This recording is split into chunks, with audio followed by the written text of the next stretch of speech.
Quelles sont les richesses de l'Algérie? Lorsque vous posez cette question à n'importe qui, algérien ou pas algérien, il vous répondra instinctivement: le pétrole et le gaz. Pourtant la réalité est tout autre. Le pétrole et le gaz ne représentent que moins de 10% des véritables richesses de l'Algérie. Mais il n'y a rien de surprenant à ignorer cette réalité, car le système algérien a tout fait pour ne pas divulguer les autres richesses du pays. Bien au contraire, il a toujours dramatisé la situation, et véhiculé l'image que les richesses de l'Algérie vont bientôt être épuisées, afin de faire passer plus facilement leur programme d'austérité. Comme l'a si bien dit un certain ancien Premier ministre: affame ton chien, et il te suivra. En effet, l'Algérie importe plus de 100 millions de dollars par an, de produits dont son sous-sol regorge à l'infini. Voici quelques exemples de ces ressources naturelles. Les terres rares. Les terres rares sont un groupe de métaux aux propriétés voisines comprenant le scandium 21Sc, l'yttrium 39Y et les 15 lanthanides. Ils possèdent des propriétés uniques qui sont souvent utilisées dans les technologies de pointe. Voici quelques exemples de leur utilisation. Coloration du verre, télévision couleur, éclairage fluorescent, radiographie médicale. La miniaturisation d'aimants très performants, utilisée notamment dans la téléphonie et l'électroménager.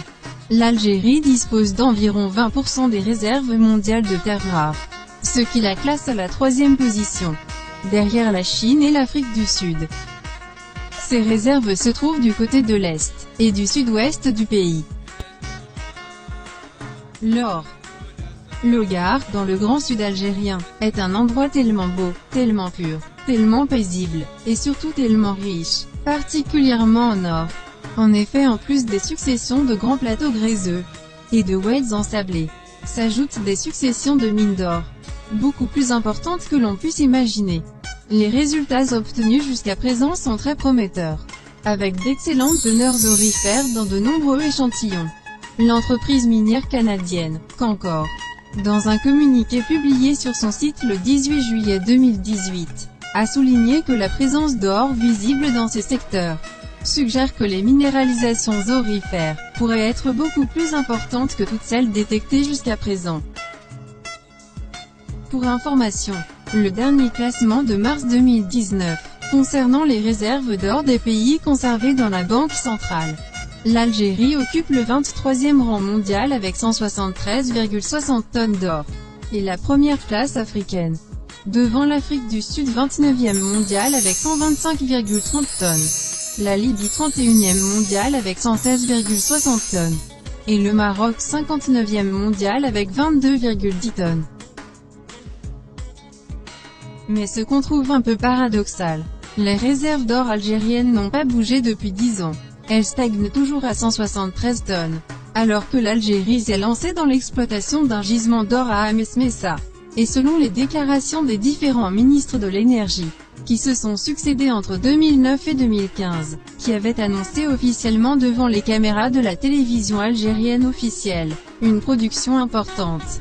Donc en principe, suite au lancement de la production dans les gisements aurifères du sud du pays, le stock d'or algérien aurait dû augmenter. Mais en 2019 l'Algérie a toujours une réserve d'or de 173,60 tonnes. Donc même pas un gramme de plus. Alors il est tout à fait légitime de se demander où est passée cette nouvelle production.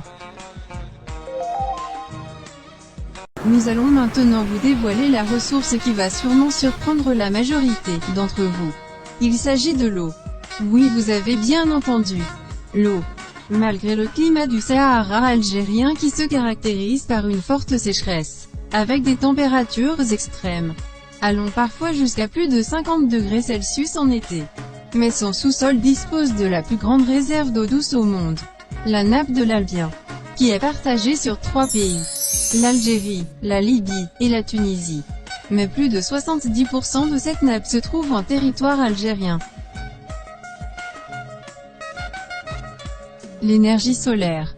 Le Sahara algérien aurait pu devenir la centrale électrique de toute l'Europe. En effet, vu le large potentiel de l'énergie solaire dans le Sahara algérien, un méga-projet algéro-allemand, Desertec, a bien failli voir le jour. qui visait à créer des fermes de panneaux solaires dans le Sahara algérien. Pour illustrer l'importance et l'ampleur du méga-projet de Desertec, l'Algérie pouvait livrer 10 fois la consommation énergétique mondiale, et 20 fois la consommation énergétique de l'Europe. Vous n'imaginez pas l'ampleur du bénéfice qu'aurait pu rapporter ce projet aux caisses de l'État. Mais ce méga-projet ne verra jamais le jour, car il a été refusé par l'ancien président Bouteflika. Sachez que le seul perdant si ce projet avait été réalisé, c'étaient les centrales nucléaires françaises. Difficile à vérifier si la décision de Bouteflika a été motivée par ce dernier facteur. Et si on continue à vous exposer toutes les autres richesses inexploitées de l'Algérie, cette vidéo va certainement nous prendre plus d'1 heure. Alors en bref, voici quelques autres matériaux utiles de toute nature, qui sont non seulement disponibles en quantités illimitées dans le sous-sol algérien, mais aussi parmi les meilleures qualités au monde, et exploitables en surface sans nécessiter de gros travaux miniers. Le fer, la barite, le marbre, l'argile, ou encore le gravier. Mais la question qui vient immédiatement à l'esprit, c'est pourquoi l'Algérie disposant de telles richesses sur son sous-sol, mais continue toujours à les importer de pays qui sont moins dotés tels le Maroc, la Tunisie, ou la Turquie. Et une grande partie des mines algériennes sont au bord de la faillite. Nous allons clôturer cette vidéo avec le secteur de l'agriculture. En effet, c'est le secteur qui a enregistré les résultats les plus probants sur le terrain, durant ces dernières années, notamment dans certaines filières comme les céréales, les cultures maraîchères, l'arboriculture et la viticulture. Certains produits algériens sont même reconnus mondialement pour leur grande qualité, comme les oranges, les dattes, les figues, ou encore l'huile d'olive. Mais un nouveau phénomène commence à grandir d'année en année. C'est l'agriculture dans le sud algérien. En effet, avec des moyens dérisoires, des miracles sont en train de se réaliser dans le Sahara algérien. Des champs verts en forme de cercle offrent une vue spectaculaire du ciel. La wilaya de Oued-Souf est l'un des pionniers dans ce domaine. Dans quelques années, elle pourra même satisfaire la consommation nationale de blé et légumes.